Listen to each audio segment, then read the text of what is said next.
Don't mess this up is what I can only imagine Dan Campbell saying right now to Brad Holmes. I feel like this year, if any year, if there is any division in the draft room, we're seeing it right now. I think the big thing we need to focus on in these next few days leading up to the draft is who do you really like? Because we've explored tackle, we've explored defensive end, we've even talked safety, but we know when it comes to the Lions and it comes to Brad Holmes, they always fall in love with somebody who is their guy. We're going to talk about that. Plus, the Pistons are in the playoffs against the Magic. We got the Tigers continuing to make a claim for a spot right now as far as a reputable baseball team. Everybody's firing on all cylinders. The Wings are a lost cause in my opinion.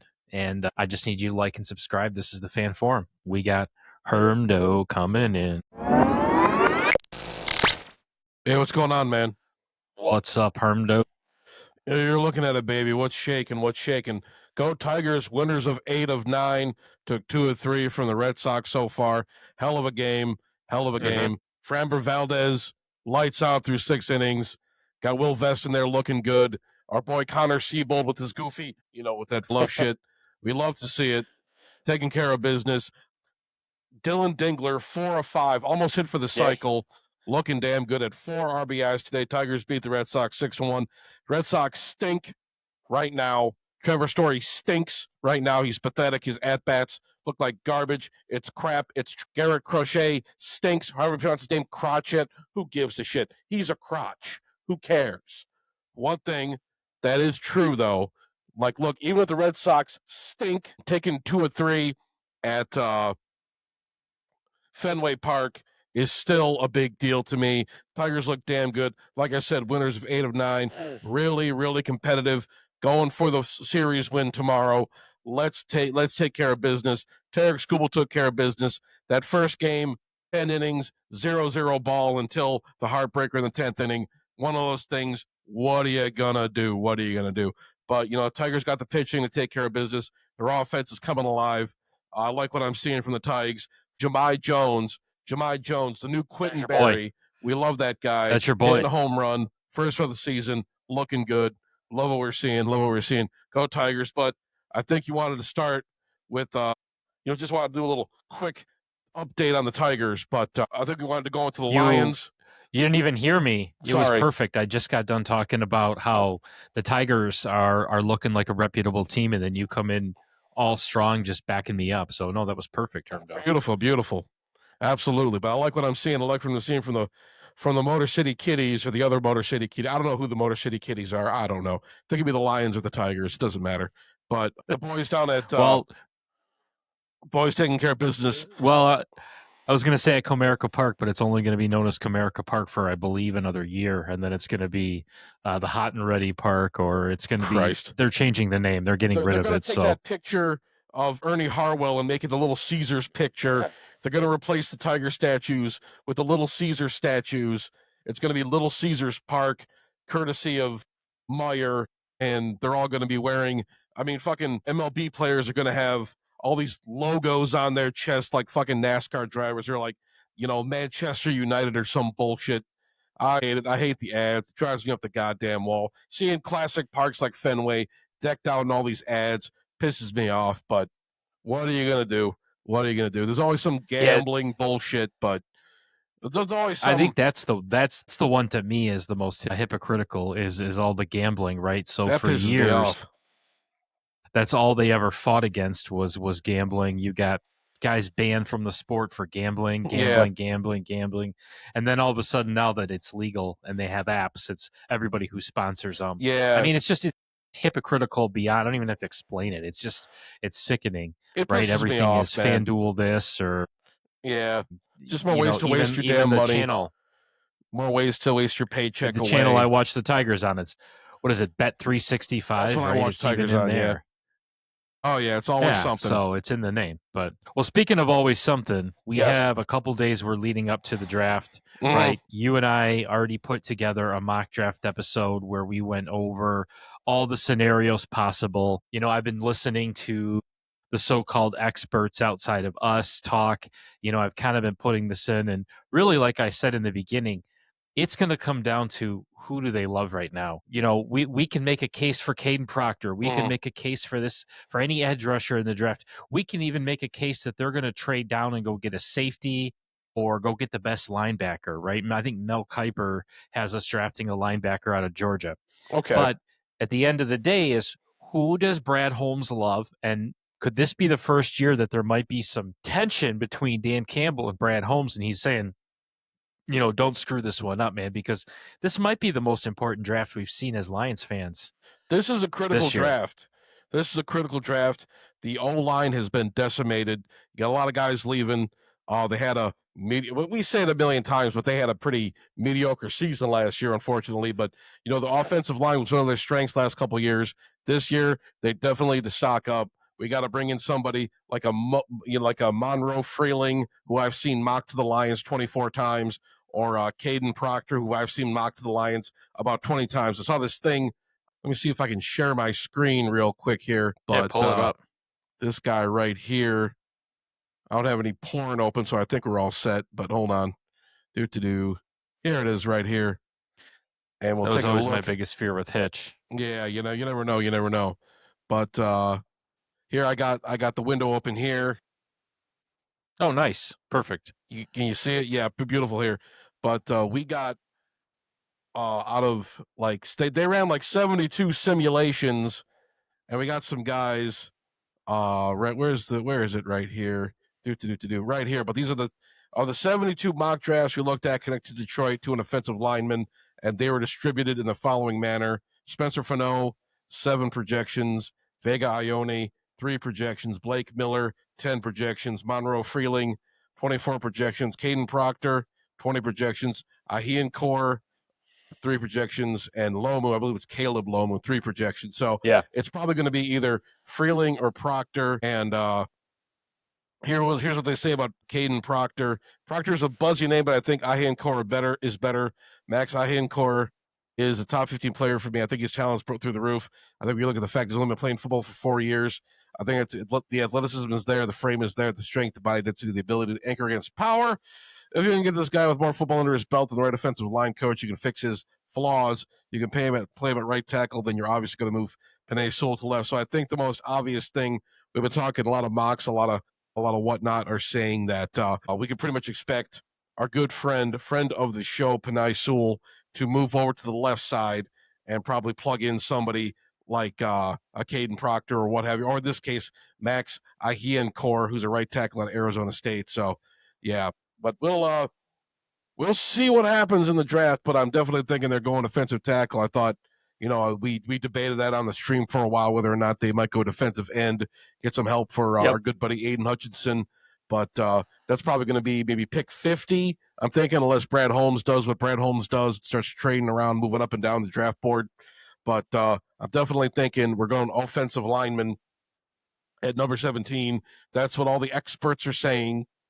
And here, Well, speaking of experts, this is coming from the Pride of Detroit. Is there let's see, who does Mel Kiper, who historically always gets it completely wrong, yes, who does he have the Lions coming to? Can you check that for us? let's take a look at what Mel Kiper says. Hold on one second.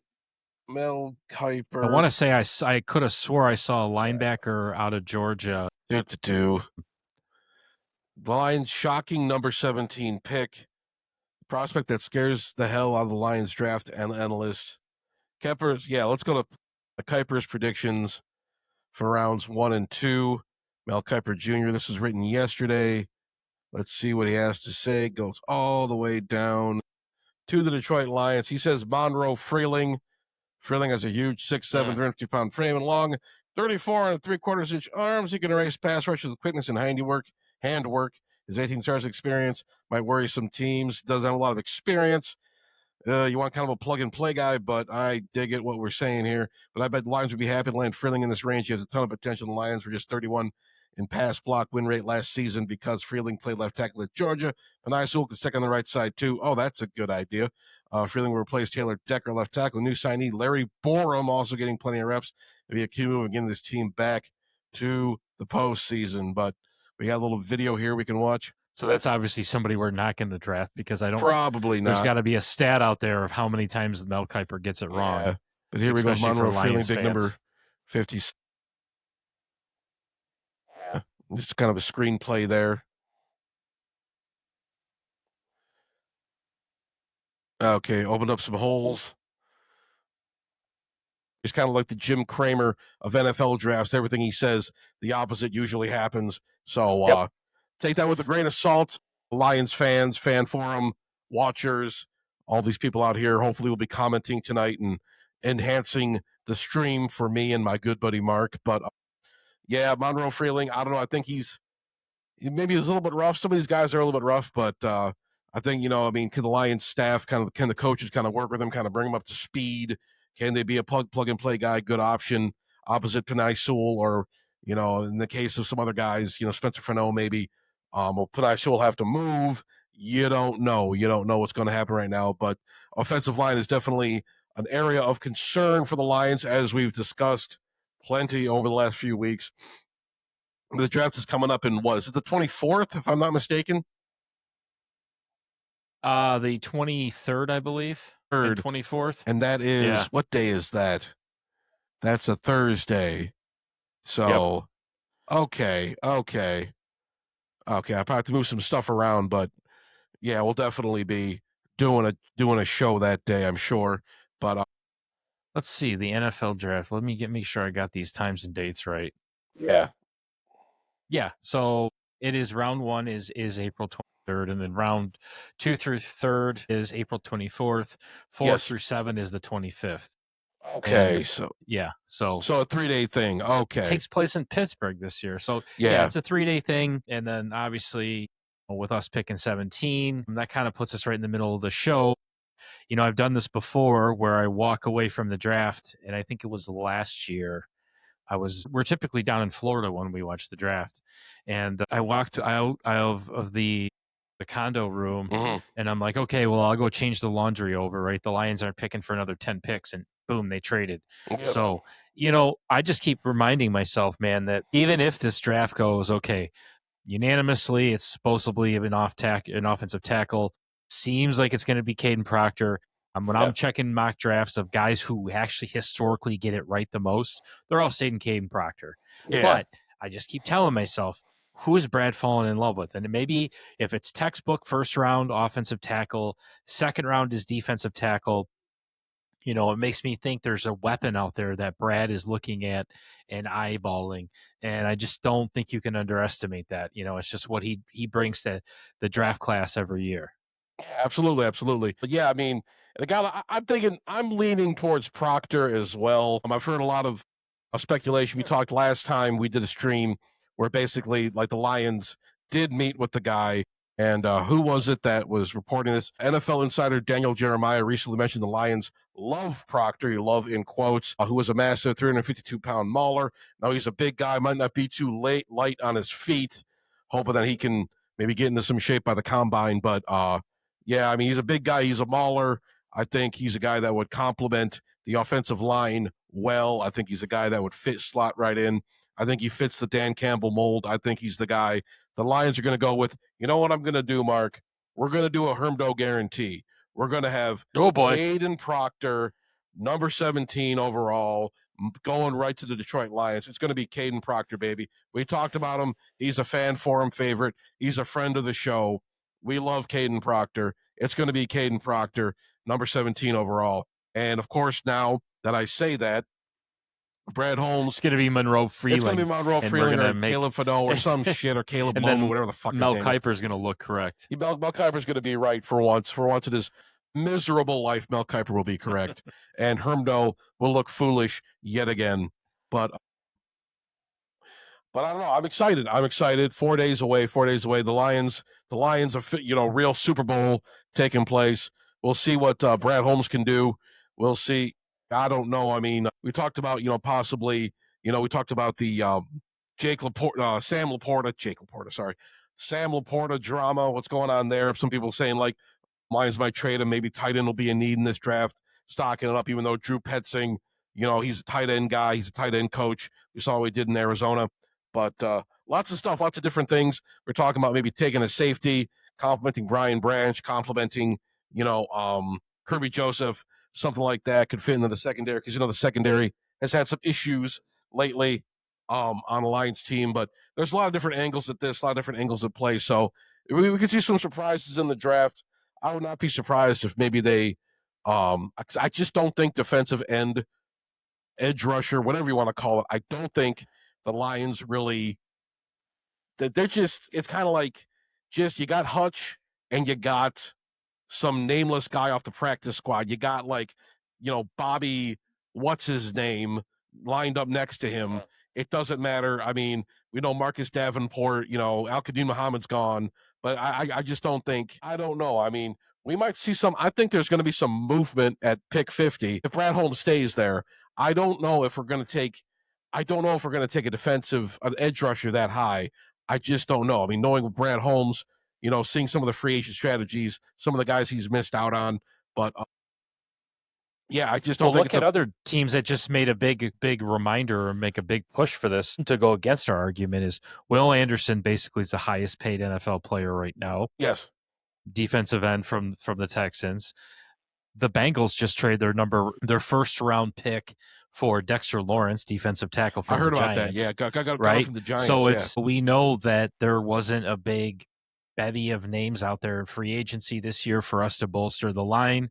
And now again, there is no runaway defensive end either, right? There's a handful of guys that people are saying are pro ready, but we've seen it time and again where it doesn't necessarily have to be a first rounder. If anything, some of these first rounder defensive ends tend to fizzle out quicker. Yeah. Right. So I just think there's value in the second round to go get that position filled up because it's equally as important. But guys, remember, what's equally as important is to keep Goff standing upright and not having pressure. And we have to understand that our best year is when our line was playing with ultimate perfection, right? And everybody was kind of in their prime. Taylor Decker was in their prime. Frank Ragnow, Penny, like the list went on. It was the right formula. And I think we take for granted the work Brad Holmes had to do to construct that offensive line and kind of now the work that they're having to do to reconstruct that offensive line, right? Starting with Graham Glasgow, he did leave, I believe, and starting with Tate Ratledge, taking more of a role. It just, to me, it seems like, yes, it's going to be offensive tackle. I just worry that Lions fans are going to lose sight of what he does in the later rounds, and that's where a lot of his magic happens. Yes. So, like, why we're sitting here hemming and hawing over the first and second round, dude, Brad Holmes does Amon-Ra St. Brown stuff in the fourth round, right? Brad Holmes does magic in those mid to late rounds, which we've seen Lions GMs in the past just completely whiff on. So, of course, start looking deep into those and saying, okay, who's he going to get, right? Because we've talked about this before. You've got 4 contracts that you really need to shore up. And I read somewhere today that this team is about paying all 4 of them, which great if you can do that. But you also have to think about this from a health standpoint, right? Kirby Joseph is questionable. Brian Branch sometimes can run into a brick wall and knock himself out for 2 games. Yeah. We need that depth. So it'll be interesting. But before that, your boy Vincent's out here. He says, "What's up, guys? What's up, Vincent? What's up, Vincent? How you doing, buddy? Usual. Good to see you. Thanks for being a part of this this experience tonight on 4 days. Yeah, while from the draft. Pistons are chasing a game too. Sorry, that was a kind of a conflicting thing, right? Like, they're playing right now. It's halftime. They're down by 4. Oh no! But Orlando came out, dude, looking like we do. Defensive first, swinging hard, points in the paint. I mean, they shot a couple threes, but it forced us to kind of play from behind and played some good defense. So we'll see. I'm still confident this might even be just like a 5-game sweep, right?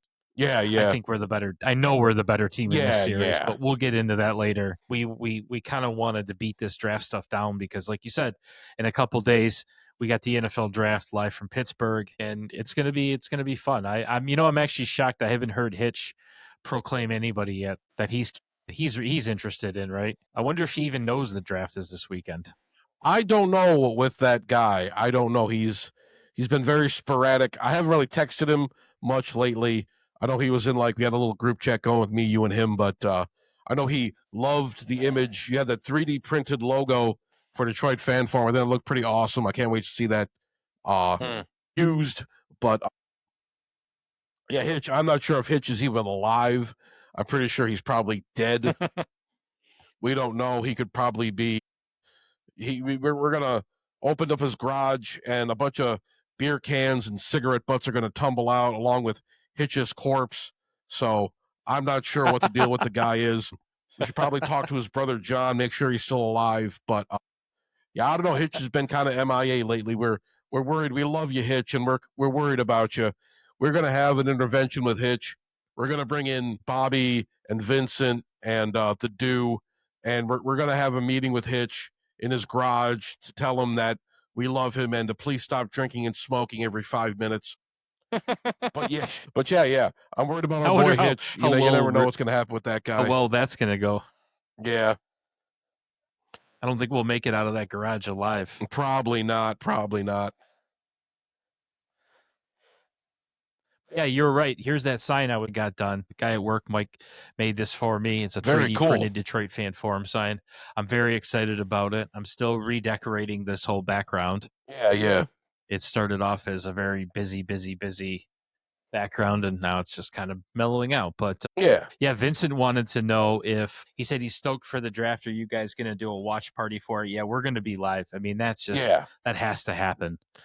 Absolutely. It's kind of like Super Bowl. Like, what did you say? Super Bowl for Lions fans? Yes, that's that's the most exciting day of the year usually for Lions, unless they're winning a playoff game. But those only happen once every 30 years. So we'll definitely be broadcasting. We'll definitely be talking about it. I will be in Mark's house, eating Mark's food, using Mark's toilet, smoking cigarettes in his basement. Doing all that stuff, making a mess down there. Don't worry about that. But yeah, definitely something to look forward to at the Fan Forum. So yeah, well, and the biggest thing I'm looking forward to is kind of like I said, those later rounds, right? Like, what is Brad gonna do? Yeah, is he going to continue his streak of drafting a wide receiver? I not really. You're gonna have to sell me on Terrion Arnold this year. Yeah. Oh, I'm not sure if he's ready, like I thought he was, to take this over. Yeah. I don't want to overlook the corner position either, right? So no. Yeah, I have my thoughts. Kind of a question mark. You got to wonder about the guys like basically his health, his long-term viability, basically how long we're going to go. I wouldn't be surprised if Brad Holmes maybe pick somebody up in the later rounds, maybe just kind of as an insurance policy, maybe something light, like kind of a light of fire under Terrion's ass, basically. I wouldn't be surprised. I wouldn't be surprised if he stocked up on some depth as far as offense goes, maybe picking up a tight end in the later rounds, maybe adding some pieces for the secondary.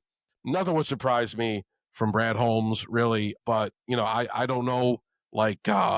I'd hope, I know we're going to get an edge rusher in this draft. I'm not sure where. That was my point basically earlier, but it's definitely it's definitely another position in need, a complementary piece to Hutch. But I think there's some other needs on the Lions. Some other we could shore up some parts of the secondary as well, and yeah. But there's also you're talking about paying the big four that have not yet been paid. Branch, Campbell, Laporta, and Gibbs.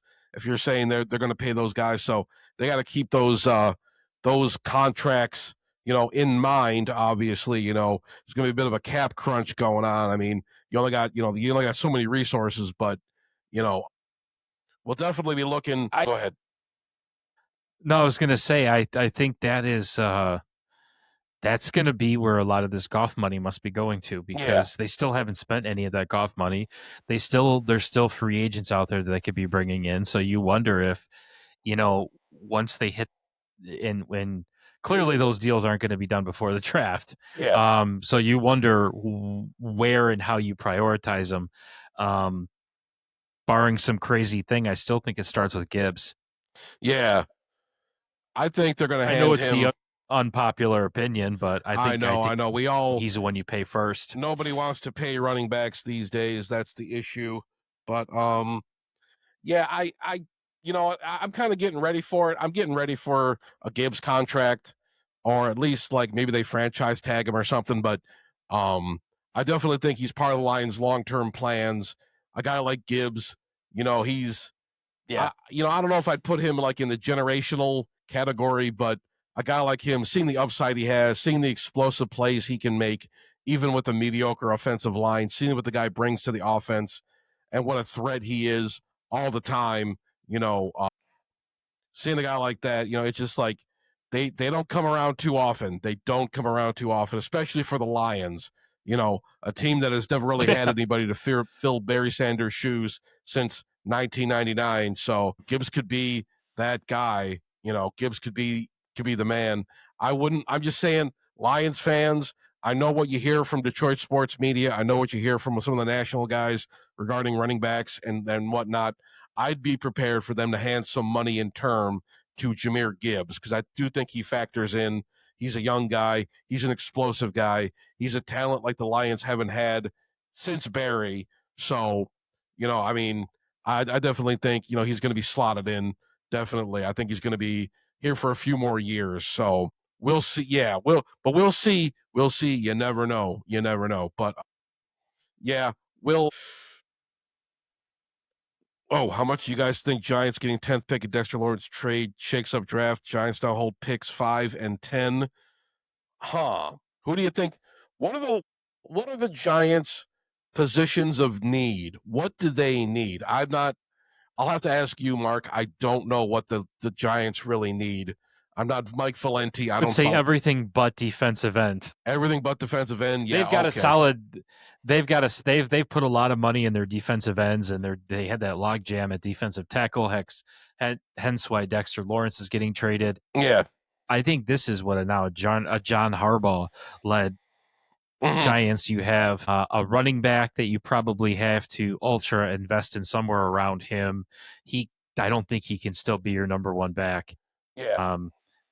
I think they have needs all over. I think they need instant playmakers, Yeah. which is why they're going and they're making a big push and saying, okay, let's offload the logjam at defensive tackle and let's just get aggressive for playmakers. So Okay. they're going to quickly build. I mean, this is a John Harbaugh team, right? Yes. He always led a stout defense over in Baltimore. They always had an excellent offensive line in Baltimore. I think he knows how important it is to protect his young quarterback. So, Yep. I mean, look for New York to just like bolster at best player available because that's what they need. Yeah. They really are. They're a fun team last year to see win, and fuck, they almost beat us in overtime. But you know, they've got wide receiver, they've got defensive end. I think they just could get help everywhere else. But I think right there and then, now what does that say about Cincinnati, right? Mhm. You went out and gave a first round pickup for Dexter Lawrence. You still need someone to protect Joe Burrow. So, with this being an offensive tackle draft, there's a team that could have taken a tackle that now is available for us. But I think you're going to see it's going to push teams to get aggressive right at the beginning of the draft. And that's going to be the big thing. Do the Cowboys, they're online to make a big trade and go up and get an edge rusher or go get that cat from Ohio State. Mhm.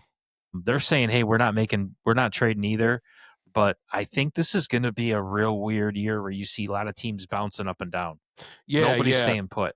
I'm looked up some stuff, do a little bit of research on the Giants here, and they're saying like they could probably be like now we talked about Caleb Downs, safety from Ohio State. Now he was mocked. Some people mocked him to the Cowboys, but he could possibly be now that the Giants had the 5 and 10th overall pick, he could definitely be on the table for the New York Giants. Either that or Sonny Styles, who's a linebacker, also from Ohio State. But if they, if Sonny Styles is another one that Dallas could fall in love with and go make a big trade for. yeah, so I we're kind of seeing, like it might be a little bit of some competition between the Cowboys and the Giants to acquire some of these, some defensive pieces, some secondary pieces. But yeah, it's if the Giants prioritize secondary versatility over the front seven, Caleb Downs is going to be the target. He's probably the most, complete defensive back in the class right now. Caleb Downs, can't say good things about him. The guy's really dynamic, part of that Ohio State secondary, part of the Ohio State defense, that did win a national championship, even though they lost to Michigan. But yeah, a big part of That's that true. team. Definitely. But yeah, I mean, that could be where the Giants are going now. You never know. But there's other targets.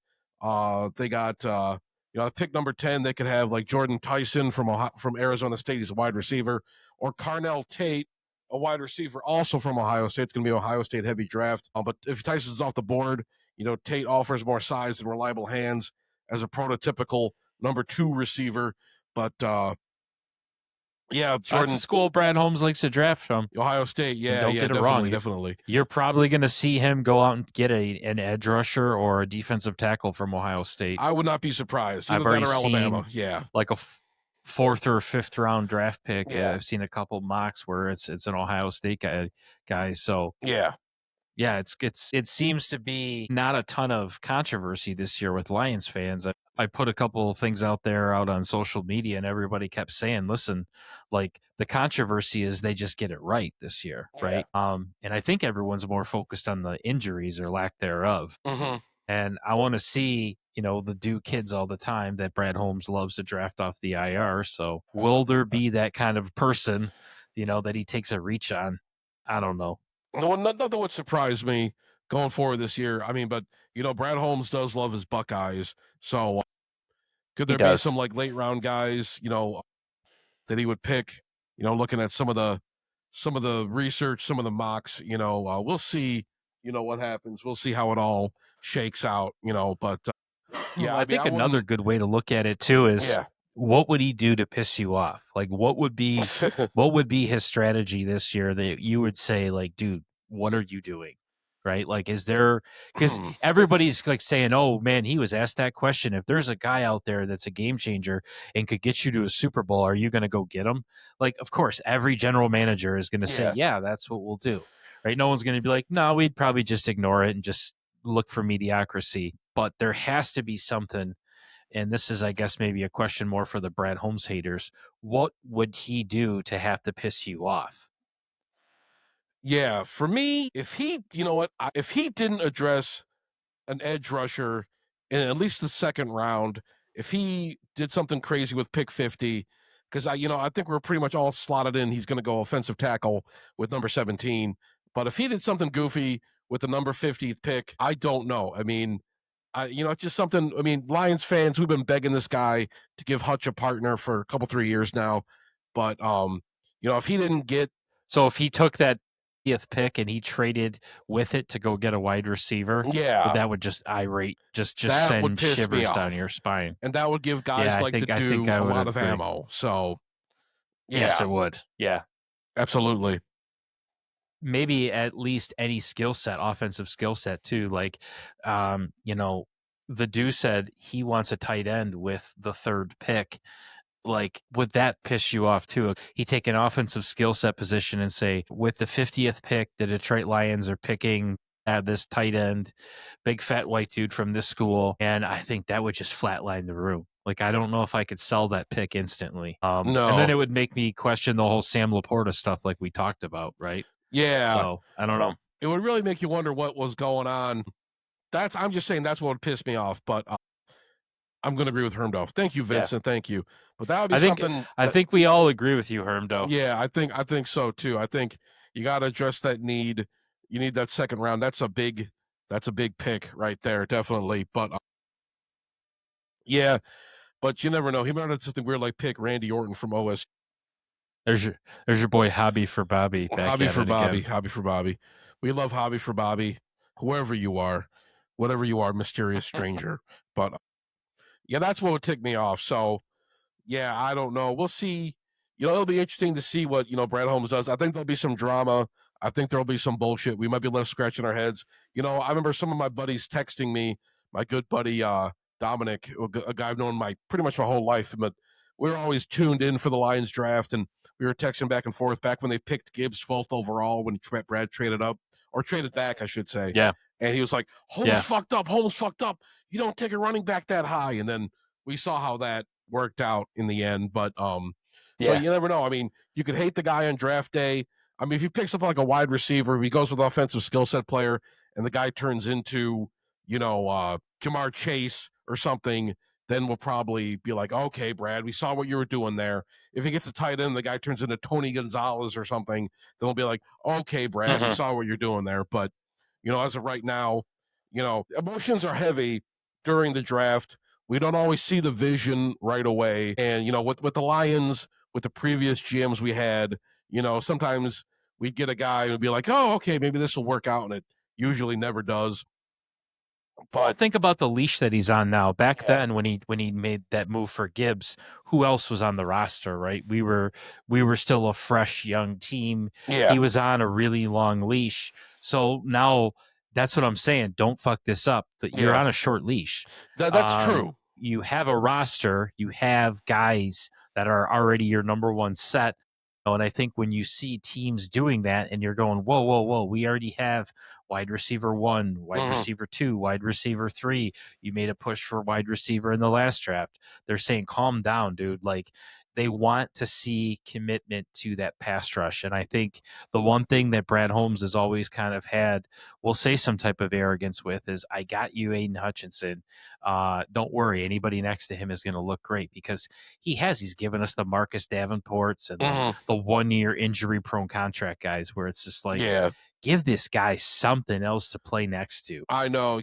Give him somebody. I know, Aiden, the logic is probably like, well, Aiden's going to draw a double team, and that'll free up the guy on the other side to maybe go after the quarterback and do some damage against the offensive line. But still, you need a guy who's a little bit. You need a more skilled player, basically. It's not saying much. Obviously, you want a guy. I'm not saying he's got to be Myles Garrett, but he's got to be somebody who can be a little bit dangerous, create some penetration, actually get some pressure consistently, put up close to Hutch numbers. We want something like that. We want like a real defensive, two edges that can really shake up the game and really make offensive linemen scared and really create a lot of pressure on the quarterback, fuck up that pass game. Yep. You know what I'm saying? But definitely just have not had like a real. We've mentioned too. Yeah. Don't start on the IR either. Don't tell me you're a project player. You're a great locker room guy, but you're starting on the IR. Yeah. I don't want to see that either. I want to, we've already swung and missed on a couple defensive ends in these last couple years where I was a little bit more than patient than I should be out there with them. And I'm glad they're gone, Josh Pasquale, etc., where it's like, okay, stop going for these guys that had high sack numbers at shitty schools that are injured. Yeah. But yeah, so Vincent says Traden Stukes. Am I saying that right? Stukes, safety out of Arizona, been gaining stock. Has been gaining stock. That's a new one. That's a great. That's right there. So that's somebody out there that Brad Holmes would be looking at. That's a good one. I think that's kind of what I was looking for. Like, who out there do you think he's going to? I don't know. St. Brown it up again, because say what you want, dude. That's been his MO, is consistent in those middle rounds. Yeah, absolutely. Absolutely, but yeah. And in those middle rounds, you're a lot safer, too, with picking maybe a running back or somebody. Your leash, we keep him on a tight leash now because we definitely take positions. You don't want him playing around too much. You don't want him going off script. But maybe in the later rounds, like 4th or 5th round, your leash gets a little longer and you can kind of maybe go after some other positions right now. Maybe take a guy from an offensive skill set, maybe pick somebody up, maybe a safety, maybe somebody on the secondary. You'd feel better about that. Like if he took a wide receiver in like the 4th or 5th round, I probably wouldn't be jumping up and down, but I'd be like, all right, let's see what we can do here. If he like added to the tight end depth in the room, I probably wouldn't be too upset about it. But it's just one of those things. You kind of just hope that Holmes has still got the magic. You hope that he can really put together a decent team this year, because this is going to be this is a challenging spot to be in. You don't have as much runway as before. You got to lock some guys up. You already got most of your team set. You got the core pieces in place. You're going to have to add more to it. You have to give out some more contracts, distribute that Jared Goff money. And we know Brad Holmes' MO Yeah. typically hasn't been in free agency. I mean, he picks up some solid guys, but like no real big names. But No, it's not his thing. it's not his thing. It's his thing is the draft. And Brad Holmes has usually done pretty good in the draft. I don't really have too much complaints about it, but this year it's going to be important. And if Brad Holmes is fucking around in the draft, then it's going to make me raise an eyebrow to say the least. But I like to think I still trust him enough to get the job done, bring in positions of need, and take care of business, and kind of reinforce this team. Rebuild that offensive line, get Hutch somebody who can take some reps right off the bat, not some guy like you said is on the IR. Maybe shore up the safety position and whatnot, and have enough grace to maybe add some luxury pieces here and there if we, I mean, or whoever we need. At a certain point, it just becomes best player available. But I still trust Holmes for the most part. I think he knows what he has to do. But this is going to be the big year for him. If he whiffs in this draft and the Lions fall on their face again next season, then his seat gets a lot I'm gonna have a hard time. Yeah. Yeah, he's in Iserman status at that point. Yeah. His seat gets a lot hotter because Holmes, he's been there for a while. He's been there for about 5 years. He's been there for a while, almost as long as Iserman's been with the Wings, and we still don't have hardware. I mean, we've had some impressive win totals in the regular season. We've had a couple division titles, 4 winning seasons in a row. I know, but like we said before, we're gonna. Hitch said he's gonna call in, but all of a sudden we're in the Arby's bathroom. That's Hitch's smoking hand. Oh Hitch, take it easy, buddy. Don't abuse yourself too much. Watch that smoking hand. Watch the smoking hand. But yeah, like I was saying before I was so rudely interrupted. But yeah, this is kind of the make or break draft for Brad Holmes, and I'm sure he understands the assignment. I'm sure he'll be all right. But surprised Dew hasn't checked in to pour water on our party here. But yeah, we'll see. I'm gonna tell you why. It's WrestleMania right now, and you are not prying him away from WrestleMania. So now WrestleMania is done on like a 2-day thing. Mm-hmm. I watched a little bit of it, like give you an hour free both nights on ESPN. Yeah. But apparently if you're outside the US, you can watch it for free on Netflix. But if you're inside the US, you have to stream it on ESPN's like specific app, right? So something you have to pay a monthly subscription to. I don't care that much about WrestleMania anymore to pay for it, so or find an alternative way of watching it. But it was interesting to watch, and I had to remind myself, I'm like, oh yeah, that's probably going to be a free show with WrestleMania being out there. So I doubt Hitch is watching that. Maybe he is. Who knows? You never know. Do anything. I don't know what Hitch is doing. Hitch could be dead for all we know. So rest in peace, Hitch. I did talk to him, all kidding aside, and he desperately wants to come on and give us his opinion before the draft, but I kind of feel like that's not going to happen because the draft is in a couple days. Yeah.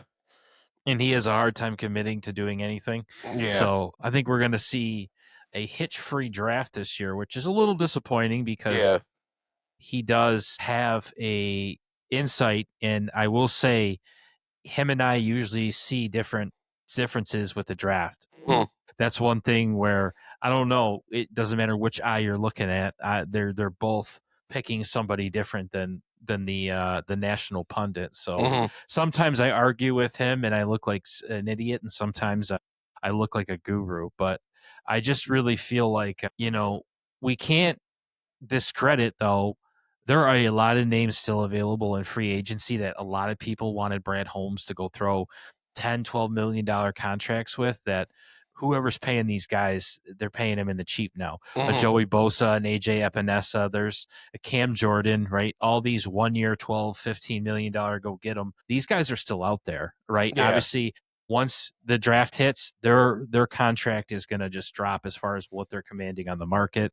So not that I want to put all my eggs in 31-year-old pass rushers, but Taylor Decker's still out there. DJ Reader, you can still bring him back on the cheap if you find the right price. Don't, in some years the free agency pool looks weak. This year it looks like a good supporting cast. Obviously we're not in the market for a Stephon Diggs, but Joel Benito. He's a guard from Cleveland.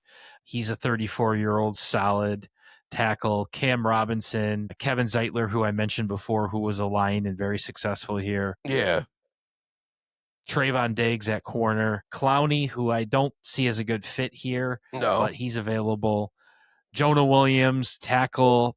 Hassan Reddick is old, but he's still available. So basically anybody but Russell Wilson. And it'd be funny to see Russell Wilson not even get picked up. Oh, God. What a fall from grace. Jeez Louise. But, right? Yeah, I mean, you never know. Brad Holmes might add a complimentary piece here and there. Think you see a Lions player traded during the draft for a move up on the board? That wouldn't surprise me. You We never talked know. about that with Sam Laporta, right? He might be trade bait for Kansas City to pick up a backup tight end to Travis Kelce, his successor. And yeah, what if they pull off a Dexter Lawrence kind of trade where Brad Holmes trades Sam Laporta for it would be a second rounder by now. I don't think you're going to get a first rounder for him, but that would be. I mean, I'd hate to see Laporta leave, but you know, it would definitely mean Brad's serious. Let's put it that way. That would definitely mean. I mean, we're not just pussyfooting around. We're definitely playing with some gas here. We're definitely cooking with gas. If Laporta's on the move, that's the one name that kind of sticks out to me because I know he's been connected to some rumors. But yeah, you get a second round pick for him. You know, you help KC out. I don't know, maybe I don't know what kind of pick it would be. Maybe a pick in the 30s or the 40s or something like that, something to compliment. But maybe you could go get, in the second round, maybe you can go get your edge rusher or something like that and maybe play around a little bit, maybe pick up a safety. I don't know. It's possibilities are endless here.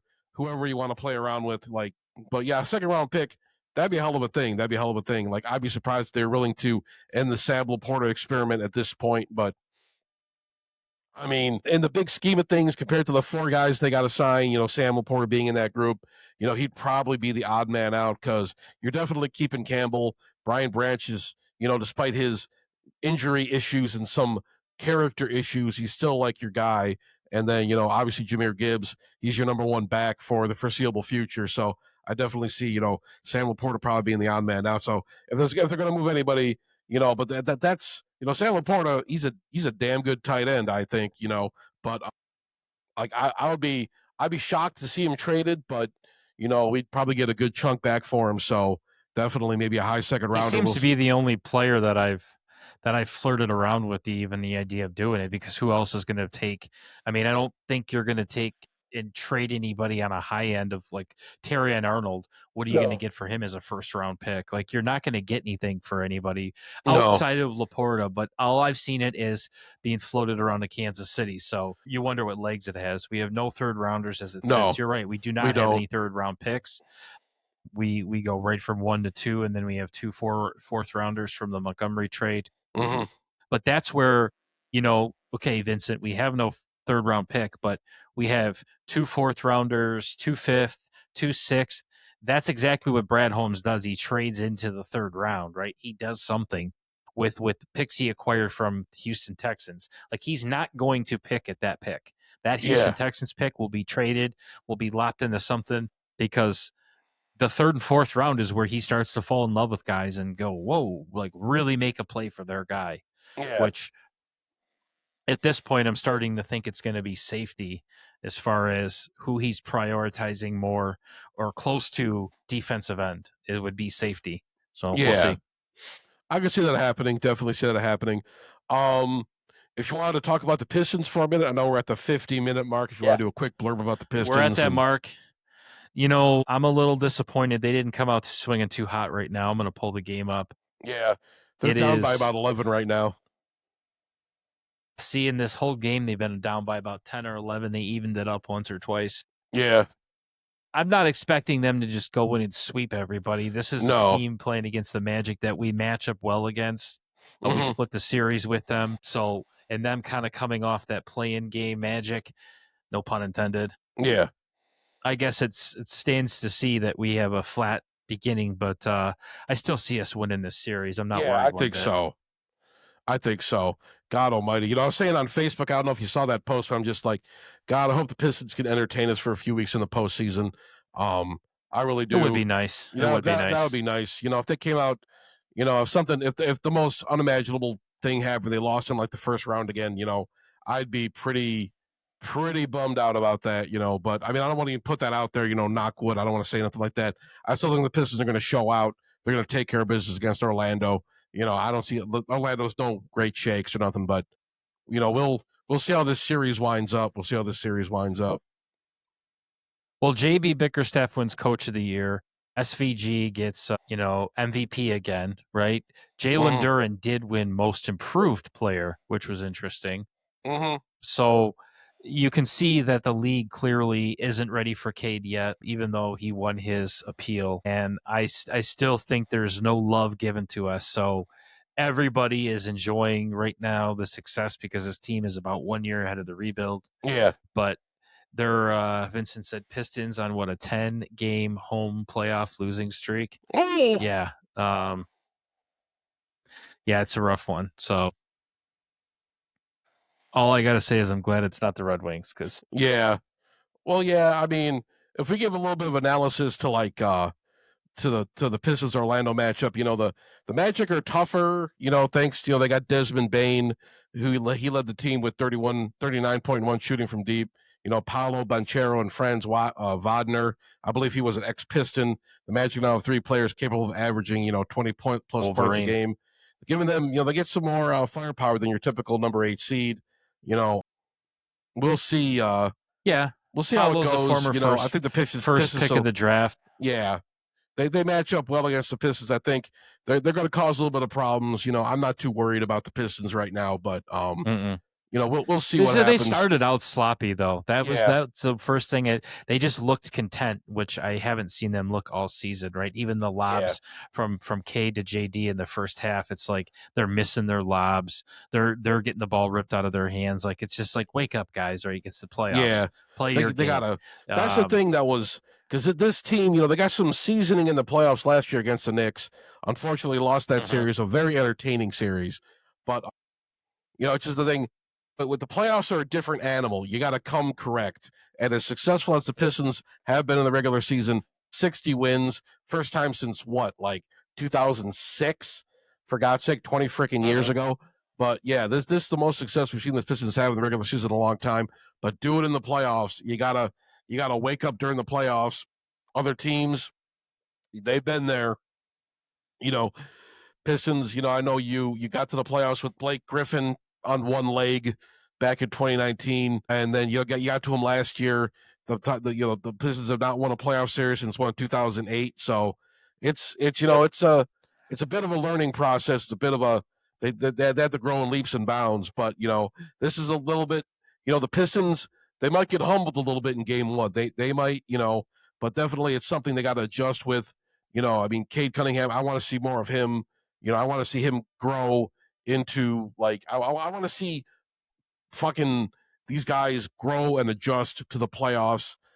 Hopefully this season will be the season they can do it. They got their challenges ahead for them, but we definitely need to see a little bit more fire. They just got to cut the sloppy shit out, man. Yeah, cut the sloppy Drive shit to out. the net, do what you do best. Yeah, points in the paint, defense get first. Your points in the paint. Yep. Stop shooting threes, even though they're trying to tempt you into it. Yeah. And Cade, just take it to the hole, man. Just take it to the hole. Finish. Yeah. Take it to Play the up hole. to your strengths. And I didn't see that. I didn't see that in the first half of this game. And I again, like you said, we're confident in this team. We know what they're made of. They are young, and they do need to understand how to win in the playoffs. And I think we could withstand maybe a few more veteran players on this team. Yeah. But which we had last year, it would just be nice for these moments, right? But when you have Coach of the Year and you have guys that are contenders for Player of the Year or whatever MVP, you'd like to think the locker room is super tight, and from what I understand, it is. So yeah, it'll be interesting. Listen, Vincent, I want that championship parade in downtown Detroit. Hell yeah, we all do. What a story that would be. But we have to pump the brakes, right? So the East is still, it's the playoffs now, right? The Yep. whole everyone's record is irrelevant. Everybody's fighting for the same thing. Everybody's path to the championship is the same right now, right? Mhm. So seed ranking, however you want to call it, right? Everybody's got to go win their series and think about winning the next series and then just thinking one series at a time. So I'm super excited Yep, about it. I think we're exactly. going to have a lot to talk about. We'll get into that too. Obviously, after the draft's over, we'll switch gears back to Pistons, Tigers. We'll cover the Lions lightly, but yeah, that's what's cracking, man. What do you got? You got anything else, Hermdall, before we wrap it up? We're at that big solid 1 mark. Well, that's all 1 hour mark. Yeah, I'm all good. Go Tigers. Keep on keeping on. Pitching looks Yep. good. Offense is heating up. Guys like Dylan Dingler looking good. McGonigal and Colt Keith didn't play today. That's okay. We didn't need him. We had Hao Yun Lee. I mean, hopefully he can add something to this Tigers offense. You got Jahmai Jones out there. You got Winslow Perez. You got some of the bit players in the Tigers, but you still beat the Red Sox. You still beat them in Boston. Still a good game. Still, Framber Valdez taking care of business. This pitching staff looks absolutely deadly. They look as advertised. I know we had a little bit of a hiccup early in the season, but they won 8 of 9. They look damn good, damn good. I love what I'm seeing We for still the haven't seen Tigers. JV yet. We still have not seen We saw JV for 1 game. He should be coming back. Well, 1 game. Yeah, 1 game. Then he got hurt, and he's on a 15-day DL. He's 42 years old. You got to cut him some slack. We'll be seeing some JV soon. Don't worry. But yeah, I still like what I'm seeing from the Tigers. Go Tigers, baby. It's still going to be a long march. You still have like 147 games or whatever, but we got a lot of baseball left, so we're going to be checking that out. I bought the TV package, the Detroit Sports package, so we're good with that. I'll be able to watch the Red Wings lose next year too. So excited about that. But that's all I got for you, Mark. That's all I got for you before we sign off. All right. Well, make sure you like and subscribe. Go check out Hermdo. He's got his own page. It's funny. It's controversial. There's no nudity. Don't worry. But seriously, like and subscribe to the Fan Forum. We're getting closer to 500.